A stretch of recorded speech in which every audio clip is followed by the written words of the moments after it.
Welcome back friends. Last video में हमने cytoskeleton उसके बाद सीलिया और फ्लैजेला इनके बारे में डिस्कस किया था। सीलिया और फ्लैजेला में हमने आपको बताया हुआ था कि कैसे माइक्रोट्यूब्यूल्स का अरेंजमेंट होता है और वो माइक्रोट्यूब्यूल्स कैसे अगर मोटाइल हैं तो सीलिया और फ्लैजेला का फॉर्मेशन कर देते हैं, अगर नॉन मोटाइल हैं तो वो सेंट्रियोल और बेसल बॉडीज का फॉर्मेशन कर देते हैं। यही चीज हमने आपको उससे पहले साइटोस्केलेटन में जब माइक्रोट्यूब्यूल्स के बारे में डिस्कस किया था तब बताया हुआ था। तो आप उस लेक्चर को भी देख लीजिए, क्योंकि सीलिया और फ्लैजेला इसके अलावा हमने कार्डियल ऑर्गन जो होता है उसके बारे में डिस्कस किया हुआ था, जो बहुत इस बार क्वेश्चन आया हुआ था, दो बार मैच दो कॉलम में पूछा हुआ था इस बार। तो आपके लिए वो भी एकदम इजी से मैंने बताया हुआ है, उसमें आप उसको जाके देख लीजिए।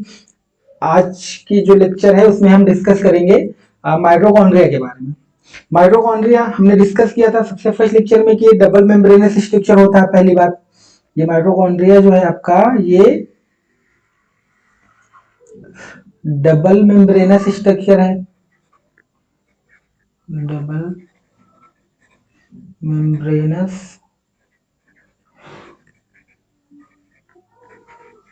डबल मेम्ब्रेनस स्ट्रक्चर है। डबल मेम्ब्रेनस स्ट्रक्चर क्या मतलब ये है कि मतलब एक आउटर मेम्ब्रेन होगी, आउटर मेम्ब्रेन होगी और एक इनर मेम्ब्रेन होगी, इनर मेम्ब्रेन होगी। अभी डायग्राम से आपको समझ में आ जाएगा। जो आउटर मेम्ब्रेन होगी, इनर मेम्ब्रेन, बीच में क्या होगा, inter membranes, inter membranes space, और इनर मेम्ब्रेन के बाहर क्या पाया जाएगा, अंदर की तरफ मैट्रिक्स। तो इतने स्ट्रक्चर होते हैं डबल मेम्ब्रेनस। दो मेम्ब्रेन होंगी और उसके बीच में जो स्पेस होगा उसको इंटर मेम्ब्रेन स्पेस कहेंगे, जबकि जो इनर मेम्ब्रेन के अंदर होगा उसको मैट्रिक्स बोलेंगे। ये डबल मेम्ब्रेनस स्ट्रक्चर जो है ये होता कैसा है, ये होता है ये होता है आपका सिलेंड्रिकल, सिलेंड्रिकल ऑर्गेनेल। ठीक है, cylindrical organelle distributed, distributed distributed in the cytoplasm, cytoplasm में डिस्ट्रीब्यूट होगा। माइटोकॉन्ड्रिया जो है ये आपको विजिबल नहीं होगी नॉर्मली जब आप माइक्रोस्कोप से देखेंगे। तो इसके लिए आपको क्या करना पड़ेगा, एक डाई, वाइटल डाई आती है, उसको डालना पड़ेगा सेल में, तब ये विजुलाइज होगी। ठीक है, तो हम यही लाइन एक लिख लेते हैं कि आपको नॉर्मली माइटोकॉन्ड्रिया देखने को नहीं मिलेगी। यही लाइन हम लिखेंगे, इंपॉर्टेंट लाइन है। माइटोकॉन्ड्रिया हम एम्प्टी लिख रहे हैं, इसको समझ जाइएगा। माइटोकॉन्ड्रिया है, mitochondria not not visible, not visible by microscope, not visible by microscope, so we can stand by a vital dye, vital dye known as, उस वाइटल डाई का क्या नाम है, known as Janus, Janus green, Janus green. और Janus green करता क्या है, Janus green करता क्या है, make them visible, make them visible for observation. जो आपका जेनस ग्रीन होगा ये इनको क्या करेगा, विजुअल बना देगा ऑब्जर्वेशन के लिए। ठीक है, जो माइटोकॉन्ड्रिया आपकी है, अब हम कुछ डिस्कवरी के बारे में लिखते हैं। माइटोकॉन्ड्रिया जो है आप देखिएगा, first observe, first observed by Kolliker, Kolliker. और कोलिकर ने क्या कहा इनको, कोलिकर ने जब ऑब्जर्व किया, कोलिकर इन कहां पे, in striated, striated muscle of insect, insect की स्ट्रेटेड मसल में इनको जो है ऑब्जर्व किया सबसे पहली बार, और कोलिकर ने टर्म इनको दिया उस टाइम पे क्या, give the term, give the term, give the term sarcosome, क्योंकि मसल में पाया जा रहा है तो इसको नाम दे दिया सार्कोसोम। ठीक है, उसके बाद दूसरे साइंटिस्ट आए, देखिएगा कौन कौन से साइंटिस्ट आ रहे हैं, बहुत सारे साइंटिस्ट हैं यहाँ पे। दूसरे साइंटिस्ट आए, क्रेडिट ऑफ डिस्कवरी, इन्होंने डिस्कवर नहीं किया था, डिस्कवर किसी और ने किया, credit of discovery, discovery, discovery was goes to, credit of discovery was goes to Fleming, Fleming and Altmann, and Altmann. और फ्लेमिंग ने जो दिया था इसको टर्म दिया था फिला, टर्म फिला, और अल्टमान ने टर्म दिया था इसको, अल्टमान ने दिया था बायोप्लास्ट, बायोप्लास्ट टर्म दिया था बायोप्लास्ट। तो ये जो साइंटिस्ट थे ये इन्होंने अलग अलग अपना नाम दिया, जिससे पहले कोलिकर थे जिन्होंने सार्कोसोम कहा, फिर उसके बाद डिस्कवरी इसकी की थी फ्लेमिंग और अल्टमान ने, फ्लेमिंग ने इसको फिला कहा जबकि अल्टमान ने इसको बायोप्लास्ट कहा। हम तीसरी चीज देखते हैं, तीसरी चीज देखते हैं इसकी डिस्कवरी के बारे में, सी बेंडा। इसके बाद जो साइंटिस्ट आते हैं वो आते हैं सी बेंडा। सी बेंडा ने क्या करा, इन्होंने टर्म दिया, जो आज माइटोकॉन्ड्रिया आप टर्म दे रहे हो, टर्म माइटोकॉन्ड्रिया दिया था, किसने, सी बेंडा ने। तो ये हो गई इसकी डिस्कवरी। ठीक है, अब हम बात करते हैं इसके साइज के बारे में, size of mitochondria, size of mitochondria. तो साइज की बात करें अगर हम, तो मतलब साइज जो इसका वेरी करता है, 0.2 से 1 माइक्रोन का होता है, माइक्रोन का होता है इन डायमीटर में, डायमीटर में, और 1 से 4 माइक्रोन का होता है, 4.1 माइक्रोन का होता है इन लेंथ। ठीक है, तो ये हो गई साइज माइटोकॉन्ड्रिया की। अब हम बात करते हैं नंबर की, माइटोकॉन्ड्रिया का नंबर कितना होगा एक सेल में, तो नॉर्मली तो एक होता है, लेकिन कुछ सारी सेल हैं जिसमें बहुत सारा होता है। तो अगली हेडिंग है नंबर ऑफ माइटोकॉन्ड्रिया पर सेल। पर सेल में माइटोकॉन्ड्रिया कितने हैं, तो एक एल्गी पाई गई, एल्गी, एल्गी का नाम जो था माइक्रोस्टेरियस, एल्गी है माइक्रोस्टेरियसिस, माइक्रोस्टेरियसिस, और इसमें पाया गया 1 माइटोकॉन्ड्रिया पर सेल, एक माइटोकॉन्ड्रिया पर सेल पाई गई। प्रोटोजोआ है, एक प्रोटोजोआ है जिसको चाउस कहते हैं, चाउस, और इसका दूसरा नाम है जायंट अमीबा, जायंट अमीबा इसको भी बोलते हैं, और जायंट अमीबा बोलते हैं। और इसमें जो माइटोकॉन्ड्रिया होती है वो होती है 5 लाख माइटोकॉन्ड्रिया होती है पर सेल। ठीक है, पर सेल 5 लाख माइटोकॉन्ड्रिया होगी। अब हम बात करते हैं राइबोसोम के बारे में, राइबोसोम्स ऑफ माइटोकॉन्ड्रिया। जो माइटोकॉन्ड्रिया का राइबोसोम है वो कैसे होता है, मैंने बताया ही ऊपर अभी आपको, जो राइबोसोम माइटोकॉन्ड्रिया का वो 2 टाइप का होता है, प्लांट में अलग टाइप का पाया गया और एनिमल्स में अलग टाइप का पाया गया। जो प्लांट्स में पाया गया वो है 70S टाइप का आपका, और एनिमल में जो पाया गया वो है 55S टाइप का। हमने जब राइबोसोम पढ़ा था तब आपको बताया हुआ था इसके बारे में कि 70S क्या है, 80S क्या है और 55S क्या है, तीनों चीज के बारे में हमने आपको बताया हुआ था। अब हम देखते हैं नेक्स्ट जो हम देखेंगे वो देखेंगे स्ट्रक्चर के बारे में, स्ट्रक्चर ऑफ माइटोकॉन्ड्रिया। ठीक है, स्ट्रक्चर के बारे में देखेंगे। हमने बताया था आपको माइटोकॉन्ड्रिया कैसा है, एक डबल मेम्ब्रेनस स्ट्रक्चर है, double membranous, double membranous organelle है, ठीक है, डबल मेम्ब्रेनस ऑर्गेनेल्स है। तो डबल मेम्ब्रेनस का मतलब क्या है, इसमें दो मेम्ब्रेन होंगी कहीं ना कहीं। देखिए कौन कौन सी मेम्ब्रेन, एक तो हो गई आपकी बाहर की तरफ है तो उसको आउटर मेम्ब्रेन, ठीक है, और अंदर की साइड है तो उसको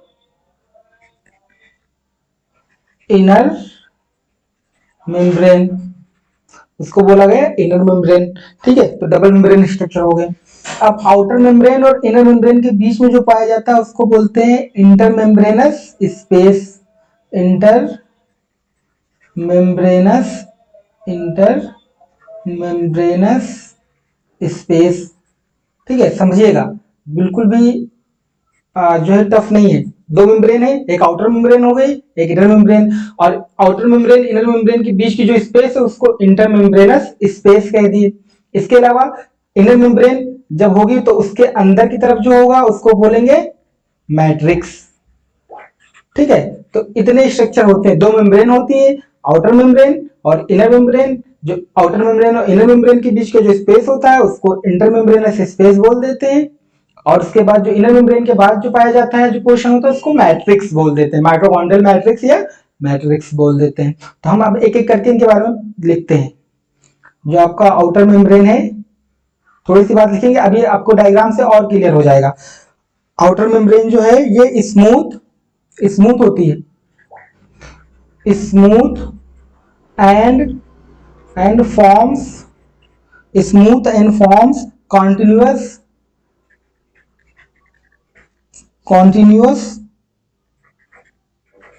continuous limiting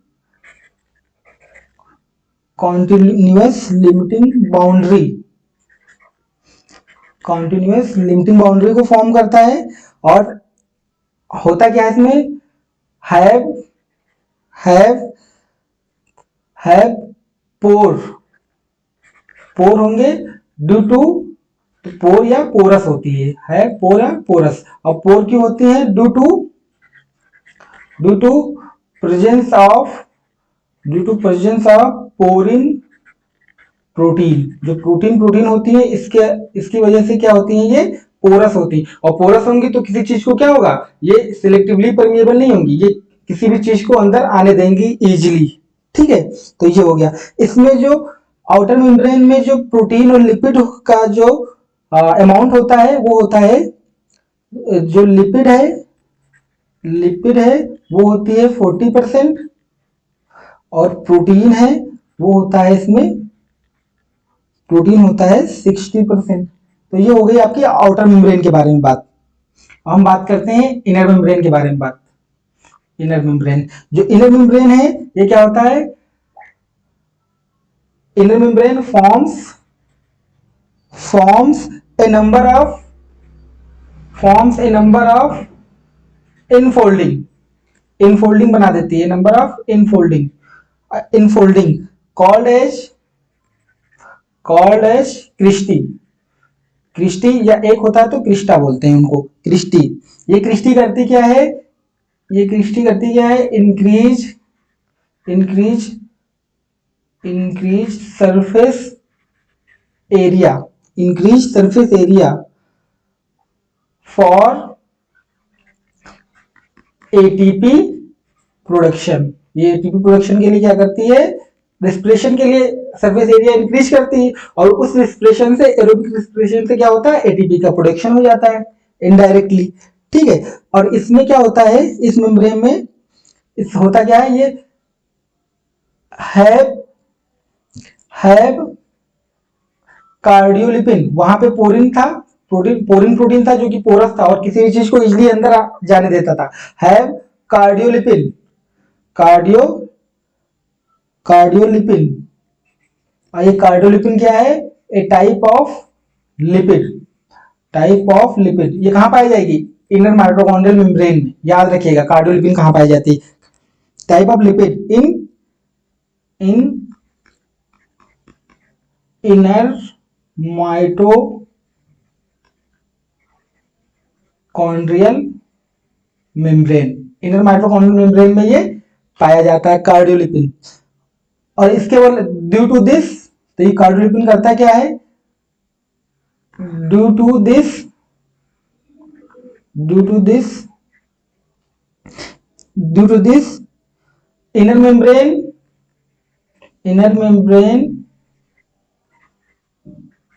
inner membrane is, inner membrane is selectively, selectively permeable, selectively permeable, वो permeable थे outer membrane, और inner membrane क्या होगी, ये क्या है, पोरिन प्रोटीन। अब पोरिन प्रोटीन से क्या होता है, सो परमिएबल, ये क्या होगी, परमिएबल हो जाती, सो परमिएबल, ठीक है, परमिएबल हो, जबकि इनर मेम्ब्रेन आपकी क्या होगी, सिलेक्टिवली परमिएबल हो जाएगी due to presence of cardiolipin. इसमें जो इनर मेम्ब्रेन होती है वहां पे लिपिड, लिपिड जो है वो 20% है, जबकि जो प्रोटीन है आपका, प्रोटीन है वो आपका 80% है, ठीक है। तो ये हो गया आपका आउटर मेम्ब्रेन और इनर मेम्ब्रेन के बारे में। अब हम बात करते हैं इंटर मेम्ब्रेन स्पेस की। अब देखिएगा आप, कुछ नहीं, इंटर मेम्ब्रेन स्पेस, और इसको दूसरा नाम भी देते हैं, और peri, peri membranous, peri membranous, peri membranous space, इसको ये नाम भी देते हैं पेरी मेम्ब्रेनस स्पेस। होता क्या है इसमें, हैव, इसका कैरेक्टर होगा कुछ, have low pH, low pH and high, high H plus, pH low होगा और H प्लस हाई होगा, ताकि वो ग्रेडियंट बना सके, ताकि एटीपी का प्रोडक्शन हो सके, ये चीज होगी। अब उसके बाद बात करेंगे मैट्रिक्स की, तो वो सब एकदम इजीली आपको समझा रहे हैं, एकदम समझ में आ जाएगा। अभी डायग्राम दिखाएंगे, एकदम सारी चीजें क्लियर हो जाएंगी। मैट्रिक्स, मैट्रिक्स क्या होती है, कहां पाई जाएगी, lies, lies inside, lies inside the inner membrane, inner membrane के अंदर पाई जाएगी, इनर मेम्ब्रेन, ठीक है, इनर मेम्ब्रेन के अंदर पाई जाएगी, और इनर मेम्ब्रेन के अंदर पाई जाएगी membrane, and have, and have cristae, इसी मैट्रिक्स में क्या पाया जाएगा, क्रिस्टी। और क्रिस्टी का भी स्ट्रक्चर आपको हम दिखा रहे हैं, क्रिस्टी, ये क्रिस्टी क्या करेगा, क्रिस्टी क्या करेगा, क्रिस्टी क्या करेगा, इंक्रीज, अभी हम लोग बताया आपको, increase surface area, increase surface area, surface area for, for enzyme action, enzyme के एक्शन के लिए सरफेस एरिया को इंक्रीज करा देगा ये। अब इंक्रीज करा देगा, इसके अलावा मैट्रिक्स में क्या क्या और होगा, मैट्रिक्स में इसके अलावा क्या क्या होगा वो देखते हैं। मैट्रिक्स में, matrix also have, also have क्या क्या होगा देखिए, आल्सो हैव सिंगल, बहुत important, single, single circular, single circular dsDNA, बहुत इंपॉर्टेंट है डीएचडीए, इसीलिए इसको सेमी ऑटोनोमस ऑर्गेनेल भी बनते हैं। और इस डीएचडीएनए में जो जीसी कंटेंट होगा, आपको पता है जीसी और एटी जो सीक्वेंस होते हैं आपके नाइट्रोजनस बेस, तो जीसी रिच होगा, जीसी मतलब हाई होगा। और इसके अलावा क्या होगा, few, few RNA molecules, few RNA molecules. इसके अलावा क्या होगा, इसके अलावा 70H टाइप का, 70H टाइप राइबोसोम मैट्रिक्स में ही पाए जाएंगे, ठीक है, 70H टाइप के राइबोसोम। इसके अलावा enzymes, enzymes, enzymes of TCA cycle, ये टीसीए साइकिल के एंजाइम पाए जाएंगे। तो ये बात हो गई आपके जो मैट्रिक्स है। आपको सारी चीजें समझ में आ गई होंगी, उम्मीद करते हैं कि आपको सारी चीजें समझ में आ गई होंगी कि जो माइटोकॉन्ड्रिया का स्ट्रक्चर है, डबल मेम्ब्रेनस स्ट्रक्चर मैंने बताया, आउटर मेम्ब्रेन होती है, इनर मेम्ब्रेन होती है। आउटर मेम्ब्रेन में क्या होती है, स्मूथ होती है, कॉन्टिन्यूअस लोडिंग बाउंड्री फॉर्म करती है। इसमें पोरस, या ये पोरस होता है जिसमें पोरिन प्रोटीन पाया जाता है, और पोरिन प्रोटीन क्या होती है, परमेबल होती है, जिसमें लिपिड का जो अमाउंट होता है वो 40% होता है, जबकि प्रोटीन का अमाउंट 60% होता है। जो इनर मेम्ब्रेन होती है ये इनफोल्डिंग, इसमें बहुत सारी इनफोल्डिंग पाई जाती है, जिसको क्रिस्टी आपने बोला, ये इंक्रीज कर देती है सरफेस एरिया को। और इसमें क्या पाया जाता है, इसके इनर मेम्ब्रेन में क्या पाया जाता है, कार्डियोलिपिन पाया जाता है। ये एक टाइप का लिपिड है और ये क्या करता है, इसकी वजह से ये जो इनर मेम्ब्रेन होती है वो सिलेक्टिवली परमिएबल होती है, जिसमें लिपिड की जो अमाउंट होता है वो 20% होता है, जबकि प्रोटीन का अमाउंट 80% होता है। इस आउटर मेम्ब्रेन और इनर मेम्ब्रेन के बीच में इंटर मेम्ब्रेन स्पेस पाया जाता है, जिसको पेरी मेम्ब्रेनस स्पेस कहते हैं। इसमें जो पीएच होता है वो लो होता है और H+ हाई होता है। ठीक है, इसका पीएच लो होता है और H+ हाई होता है, मतलब प्रोटॉन ज्यादा होगा तो क्या होगा, ये प्रोटॉन क्या बनाएगा, ग्रेडियंट बनाएगा, प्रोटॉन ग्रेडियंट। ठीक है, और ये प्रोटॉन ग्रेडियंट क्या करेगा, हेल्प इन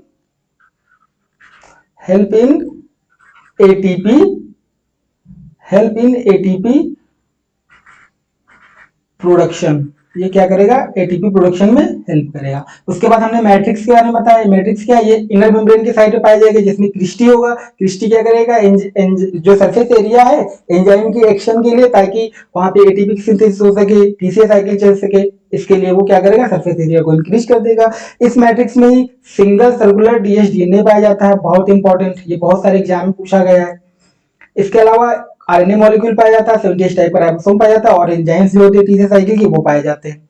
ठीक है, तो ये हो गया। अब हम क्या करते हैं, आपको दिखा देते हैं जो आपका माइटोकॉन्ड्रिया है,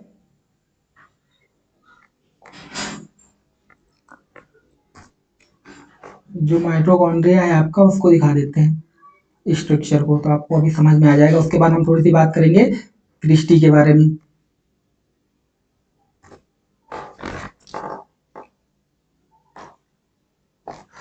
एक मिनट, ये देखिए, ये माइटोकॉन्ड्रिया का स्ट्रक्चर है। हमने बोला कि दो तरीके की मेम्ब्रेन पाई जाएंगी, एक ये आउटर मेम्ब्रेन है आपकी, ये आउटर मेम्ब्रेन है। आउटर मेम्ब्रेन में हमने बोला कि ये पोरस होती है और कौन सी प्रोटीन पाई जाती है, पोरिन प्रोटीन पाई जाती है। ठीक है, और ये क्या होती है, ये हमने इसको क्या बोला, सिलेक्टिवली सॉरी, ये क्या होती है, परमिएबल होती। ठीक है, और दूसरा क्या है, इनर मेम्ब्रेन पाई जाती है। इनर मेम्ब्रेन में क्या पाई जाती है, इनफोल्डिंग हो जाती है, जिसको क्रिस्टी बोलते हैं। ठीक है, और इस क्रिस्टी क्या होता है, क्रिस्टी में क्या होता है, बहुत सारे अंदर की तरफ राइबोसोम पाए जाते हैं, इसका डीएनए पाया जाएगा, एटीपी सिंथेज होगा और इलेक्ट्रॉन ट्रांसपोर्ट चेन ऑपरेट होगी। और इसके जो क्रिस्टी के अंदर या इनर मेम्ब्रेन के अंदर जो होगा, इसको मैट्रिक्स बोला। और आउटर मेम्ब्रेन और इनर मेम्ब्रेन, ये आपकी इनर मेम्ब्रेन हो गई, ये आउटर मेम्ब्रेन होगी, इसके बीच की स्पेस को इंटर मेम्ब्रेन स्पेस बोला। तो सिंपल सा स्ट्रक्चर है। हम जो क्रिस्टी है उसके बारे में कुछ और चीजें देखेंगे, बहुत ज्यादा इसमें डायग्राम में है नहीं कुछ। अब हम क्रिस्टी के बारे में और थोड़ा सा देखेंगे। हम हेडिंग डालते हैं यहाँ पे,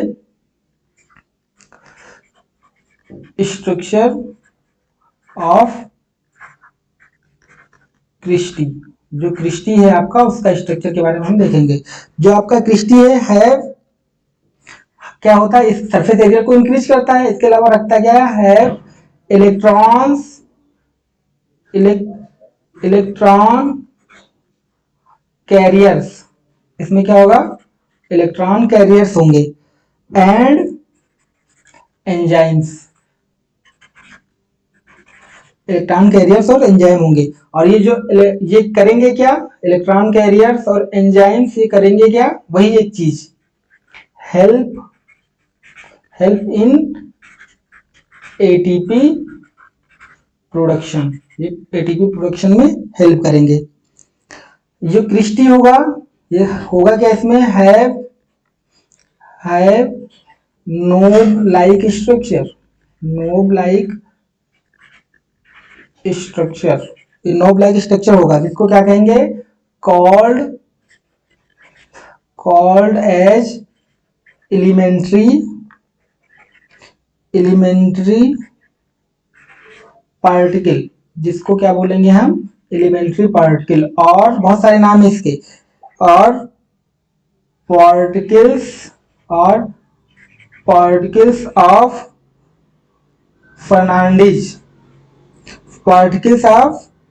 फर्नांडिज एंड मोरेन या फर्नांडिज के पार्टिकल बोलेंगे। और इसको और नाम देंगे F0, F0, F0 या F0, F1 पार्टिकल। ठीक है, और इसको अलावा इसको और नाम देते हैं ऑक्जी ऑक्जीसोम, ठीक है, ऑक्जीसोम। अब F0 पार्टिकल हो चाहे F1 पार्टिकल हो चाहे कुछ भी हो, इसमें 3 स्ट्रक्चर होंगे। इस ऑक्जीसोम में या क्रिस्टी में 3 स्ट्रक्चर से मिलकर बना होगा। कौन कौन से स्ट्रक्चर होंगे देखिए आप।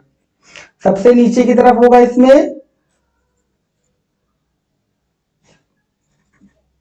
सॉरी एक मिनट,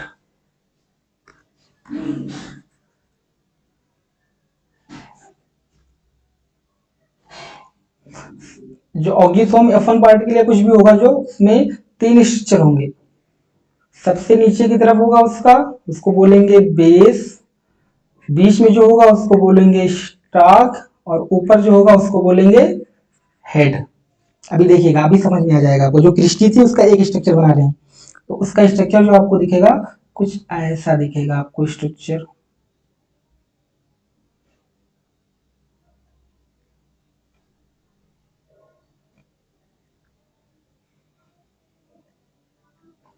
ये हो गया क्रिस्टी और ये होगी इनफोल्डिंग, ठीक है।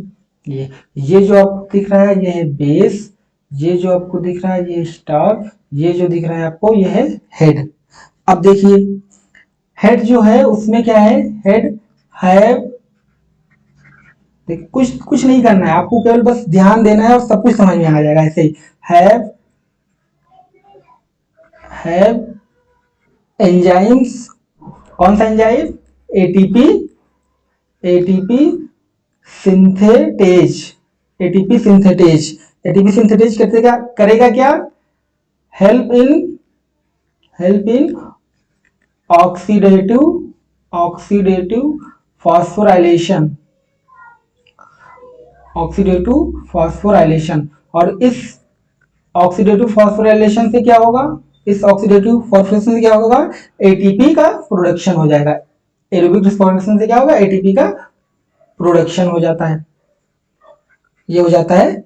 इसी को F0 या F0 या F1 पार्टिकल बोलते हैं, ऑक्सीसोम बोलते हैं, पार्टिकल ऑफ फर्नांडीज एंड मोरिन बोलते हैं, या एलिमेंट्री पार्टिकल्स बोलते हैं। ये 3 स्ट्रक्चर होते हैं। इसमें जो हेड होता है उसमें एटीपी सिंथेटेज एंजाइम होता है और ये क्या करता है, इसको हेल्प करता है, ठीक है। तो ये चीज हो गई आपके क्रिस्टी के स्ट्रक्चर को। अब हम देखते हैं कुछ फंक्शंस के बारे में, जो आपका माइटोकॉन्ड्रिया का फंक्शन है, ठीक है। आपका स्ट्रक्चर समझ में आ गया, हम देखते हैं functions functions of mitochondria, functions of mitochondria. आप देखिए, आपको पता है सारा कुछ। ये होता क्या है, ऑक्सीडेटिव फॉस्फोराइलेशन होता है, ऑक्सीडेटिव फॉस्फोराइलेशन होता है, हम अभी देखा आपने, ऑक्सीडेटिव फॉस्फोराइलेशन होता है और इससे क्या होता है, एटीपी का प्रोडक्शन हो जाता है। तो ये जो ऑक्सीडेटिव फॉस्फोराइलेशन है ये कैसे होता है, ये ऑक्सीडेटिव जो फॉस्फोराइलेशन होता है वो होता है बाय एरोबिक रिस्पिरेशन, ठीक है, एरोबिक रिस्पिरेशन, ठीक है। तो ये एरोबिक रिस्पिरेशन के लिए क्या होता है, मेन साइट होता है, ठीक है, और उससे क्या होगा, ऑक्सीडेटिव फॉस्फोराइलेशन होता है और एटीपी का प्रोडक्शन हो जाता है। और ये जो एटीपी का प्रोडक्शन करता है इसीलिए इसको हम बोलते हैं power house,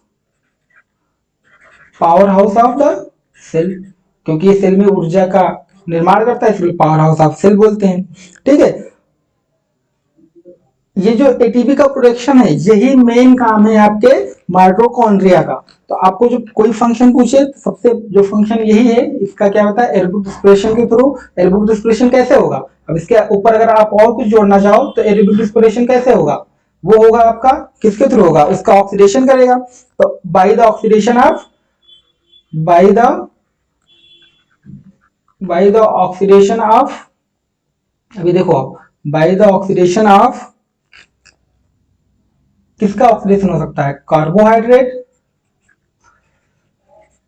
carbohydrate, protein and beta oxidation of lipid. इनके थ्रू हो सकता है ऑक्सीडेशन, और इससे क्या होगा, एरोबिक रेस्पिरेशन हो जाएगा, जिससे ऑक्सीडेटिव फॉस्फोराइलेशन होगा, एटीपी का प्रोडक्शन हो जाएगा, और पावर हाउस कहते हैं इसको सेल का। ठीक है, तो ये हो गया, ये मेन काम है, और यही एक काम है जो माइटोकॉन्ड्रिया सबसे ज्यादा करता है। इसके अलावा दूसरा काम कुछ प्लांट्स में क्या क्या करता है, help in help in help in photo respiration, help in photo respiration in plants. ठीक है, प्लांट्स में जो फोटो रेस्पिरेशन है उसमें तीन जो सेल ऑर्गेनेल हैं वो पार्टिसिपेट करते हैं, जिनमें से एक माइटोकॉन्ड्रिया भी होता है। तो अगर आप कभी पूछे आपसे कोई कि क्या फोटो रेस्पिरेशन माइटोकॉन्ड्रिया में हो सकता है, तो हाँ बिल्कुल हो सकता है। तो ये हो गया आपका माइटोकॉन्ड्रिया के बारे में, हमने सारी बातें पढ़ ली, इसके फंक्शन के बारे में पढ़ लिया, इसके स्ट्रक्चर के बारे में पढ़ लिया, जिसमें हमने आपको क्रिस्टी बताया आपको, इसके अलावा हमने आपको इसके स्ट्रक्चर को बता दिया, इसके outer membrane, inner membrane, matrix और इंटर मेम्ब्रेन स्पेस के बारे में बता दिया, इसके राइबोसोम के बारे में बता दिया। और अगर आपको जानना हो राइबोसोम के बारे में तो प्रीवियस वीडियो में हमारे देख लीजिए, आप वहां मिल जाएगा आपको, और इसकी डिस्कवरी कैसे हुई ये सब बता दिया। तो ये हो गया आपका माइटोकॉन्ड्रिया के बारे में। अब हम थोड़ा सा डिस्कस करेंगे माइटोकॉन्ड्रिया को सेमी ऑटोनोमस ऑर्गेनेल्स भी बोलते हैं, माइटोकॉन्ड्रिया और प्लास्टिड को। तो थोड़ा सा हम सेमी ऑटोनोमस ऑर्गेनेल्स के बारे में देख लेते हैं कि सेमी ऑटोनोमस ऑर्गेनेल्स क्यों कहते हैं माइटोकॉन्ड्रिया का।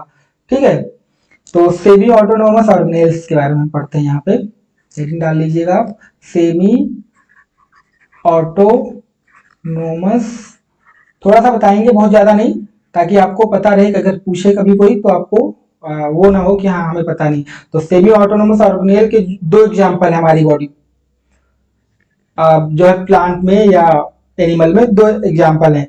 एक तो है आपका mitochondria mitochondria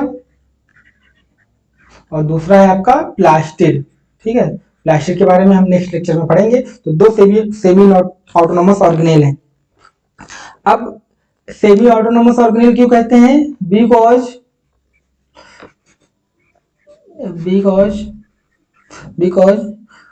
they codes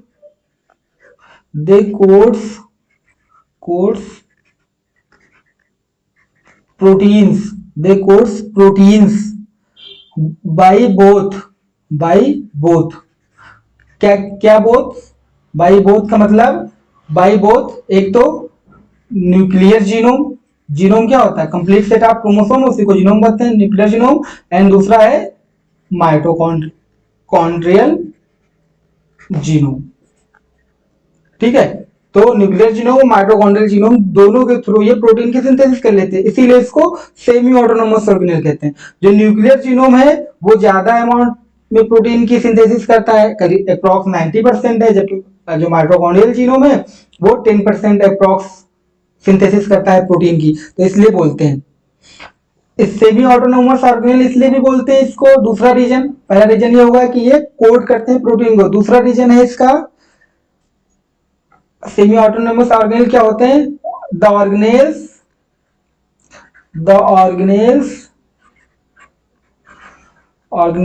having on DNA, RNA and ribosome, तो इसलिए भी इनको हम सेमी ऑटोनोमस ऑर्गेनेल बोलते हैं। और जो माइटोकॉन्ड्रिया है चाहे प्लास्टिड है, इनको एक चीज और बोलते हैं, सेल विदिन सेल ऑर्गेनेल, इनको सेल विदिन सेल ऑर्गेनेल भी बोलते हैं। ठीक है, जो आपका माइटोकॉन्ड्रिया हो चाहे प्लास्टिड हो, अब ऐसे लिख लीजिएगा, आपको याद रहेगा, माइटोकॉन्ड्रिया हो चाहे प्लास्टिड हो, both help in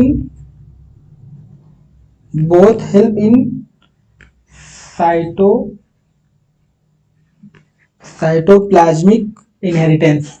ये क्या करते हैं, साइटोप्लाज्मिक इनहेरिटेंस में भी रोल प्ले करते हैं। अब साइटोप्लाज्मिक इनहेरिटेंस क्या है, जब हम जेनेटिक्स पढ़ेंगे उसमें हम पढ़ लेंगे। ठीक है, तो आज के लेक्चर में इतना ही रखेंगे। आपको उम्मीद करते हैं लेक्चर अच्छा लगा हो। अगर आपको अच्छा लगा हो तो अपने दोस्तों के साथ शेयर कीजिए, लाइक कीजिए, कमेंट कीजिए। अगर आप चैनल पे नए हो तो उसको सब्सक्राइब करना ना भूलिए। और थैंक्स फॉर वॉचिंग।